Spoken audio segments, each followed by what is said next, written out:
Jadi kalau saya bisa lihat dari sisi ekonomi, penanganan COVID itu sukses, gitu ya. Artinya pemerintah Indonesia itu sukses membawa level COVID itu ke level yang saat ini rendah.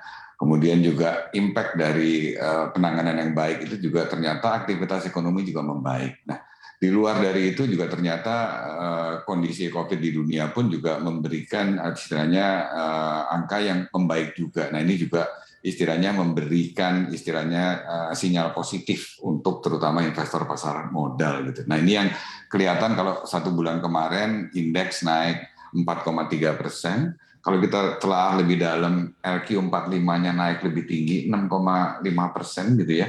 Dan ini bukti bahwa betul tadi memang bulan kemarin tuh naik 13,1 triliun uang dari asing masuk ke Indonesia. Nah, ini terus bisa berlangsung, ini saya pikir masih akan terus memberikan peluang investasi yang menarik bagi para investor, terutama di pasar modal seperti itu. Kemudian kita lihat juga di sini ada isu yang cukup mempengaruhi dari pelaku pasar, yaitu adalah terkait dengan tapering the Fed, kemudian juga terkait dengan PDB Indonesia ataupun juga PDB dalam negeri yang diperkirakan juga akan tumbuh melambat. Nah, ini seperti apa Pak kira-kira kemudian prediksinya untuk pergerakan IHSG dan juga terkait dengan kondisi pasar saham kita? Kalau kita lihat sedikit, itu memang ya bulan kemarin Oktober naik bagus gitu ya. Saya pikir wajar kalau misalnya market katakanlah 1 minggu terakhir sedikit napas atau ada koreksi gitu. Saya pikir ini sehat, tapi kalau lihat dari situ semuanya ini juga sebetulnya kumpulan dari hasil-hasil yang sudah dicapai sebelumnya.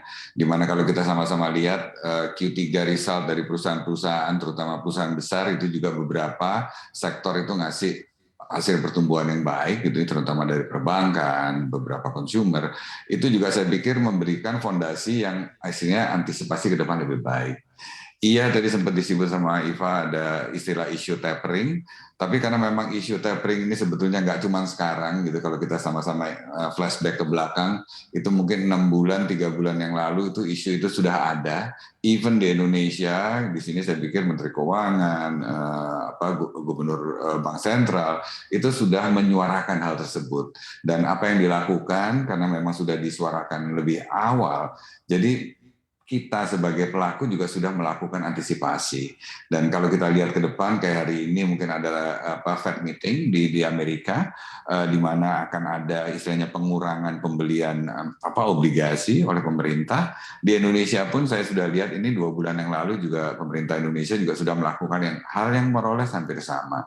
Jadi saya pikir ini juga sudah diantisipasi oleh pasar, dan kalau kita lihat apa yang ada di pasar Indonesia, terutama di pasar fixed income, itu juga orang sudah mulai melihat gitu seperti itu. Dan saya pikir karena memang kita sudah bisa mengantisipasi sebelum, nah ini saya pikir ke depan juga akan lebih baik ketimbang kalau kita ingat tapering 2013 kemarin memang agak mengerikan kondisinya, karena memang kondisi waktu itu harus dilakukan dengan segera seperti itu. Dan kalau lihat seperti ini, fundamental ekonominya juga membaik, inflasi juga masih bagus. Nah, ini saya pikir basis yang baik gitu, bahwa kita kalau melihat peluang perekonomian Indonesia baik ke depannya, harusnya hal ini akan bisa dimanfaatkan dengan baik oleh emiten-emiten, dan pada akhirnya itu juga akan terefleksi di harga sahamnya yang akan mengalami kenaikan di bulan atau tahun 2022 ke depan seperti itu. Jadi saya pikir ini kondisinya konstruktif, di mana kalau ada koreksi seperti ini saya pikir wajar, dan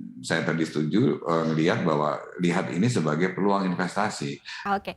Artinya Anda optimis ya Pak Putut bahwa yang terjadi tapering off yang akan datang ini tidak akan separah di tahun 2013 mendatang, dan kemudian juga berarti koreksi yang mungkin akan terjadi pada pasar saham kita atau IHSG kita ini juga tidak akan signifikan, begitupun juga terhadap rupiah kita.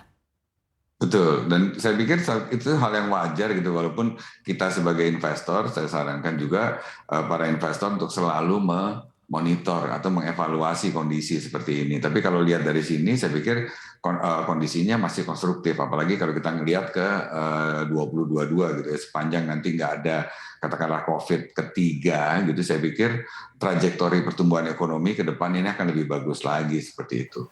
Jangan lupa unduh aplikasi CNBC Indonesia di Google Play Store dan App Store untuk ikuti terus perkembangan terkini terkait berita ekonomi dan bisnis.